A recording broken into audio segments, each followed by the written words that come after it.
ఉండేది పాపం అనుకుంటాం. చాలా మంది దగ్గర ఇగ్నోరెన్స్ ఉంటుంది. ఇగ్నోరెన్స్ అంటే ఏమంటారు, మేము వినము, నాకు వద్దు, నెగ్లెక్ట్, నెగ్లెక్షన్ ఉంటది. నాకు దేవుడు ఎక్కువ వినను, నేను నాకు వద్దు, అదే పాపము. ఇగ్నోరెన్సే పాపము. అసలు నీవు చెవి ఇవ్వకపోతే వినుడి ద్వారా ఏమొస్తుంది? ఏమొస్తుంది? విశ్వాసం వస్తుంది. కానీ నీ చెవి ఇవ్వకపోతే ఇగ్నోరెన్స్ చేస్తావు నువ్వు. దేవుడి గురించి తెలుసుకోవడానికి ఇష్టపడట్లా. నాకు తెలిసింది చాలు, ఆదివారం గుడికి వెళ్ళాలి, సంవత్సరానికి ఒకసారి లేదా నెలకు ఒకసారి ప్రభురాత్రి భోజనంలో పాలు పంచుకోవాలి, అక్కడ ఆగిపోయింది. అయిపోయిందా క్రైస్తవ జీవితం? క్రీస్తు అలాగే జీవించాడా? క్రీస్తు అపవాదిని లయపరచడానికి వచ్చానంటాడు. నా ఇమేజ్ గా నీవు నాకన్నా గొప్ప కార్యం చెయ్యి అంటున్నాడు.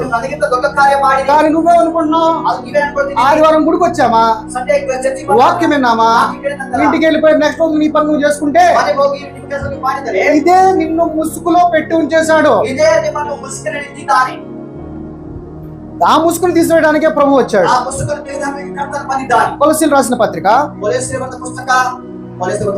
1వ అధ్యాయము 16వ వచనము. ఎలాగనగా ఆకాశమందున్నవియు భూమి అందున్నవియు దృశ్యమైనవి గాని అదృశ్యమైనవి గాని అవి సింహాసనములైనను ప్రభుత్వములైనను ప్రధానులైనను అధికారములైనను సర్వమును ఆయన యందు సృజింపబడిను. సర్వమును ఆయన ద్వారా, ఆయన ద్వారా, ఆయన ద్వారా అన్నాడా, లేకపోతే సర్వము ఆతన ముఖాంతరವಾಗಿ అంటే మరి ఆయనే చేశాడుగా. ఆతన ఏం ಮಾಡಿದರು? ఆయన చేశాడు. యేసు ప్రభు చేస్తున్నాడు. యేసు గురించి చెప్తున్నాడు ఇక్కడ. సమస్తము ఆయన బట్టి సృజింపబడును. సృష్టి ఎవరి ద్వారా జరిగింది? ఇప్పుడు దాకా మనం యెహోవా చేశాడని మనం నమ్ముతున్నాము. కానీ ప్రభు చెప్తున్నాడు సమస్తము నేనే చేశాను అంటున్నాడు. కానీ ఈయన చేసిన పిలాతుని ఏమడుగుతాడు? నువ్వు రాజువా? అవును, నేను రాజునే అంటాడు. నా నెక్స్ట్ డైలాగ్ ఏంటి యేసు ప్రభుది? నువ్వు అనుకున్నది కాదు, నా రాజ్యము పరలోక సంబంధమైనది.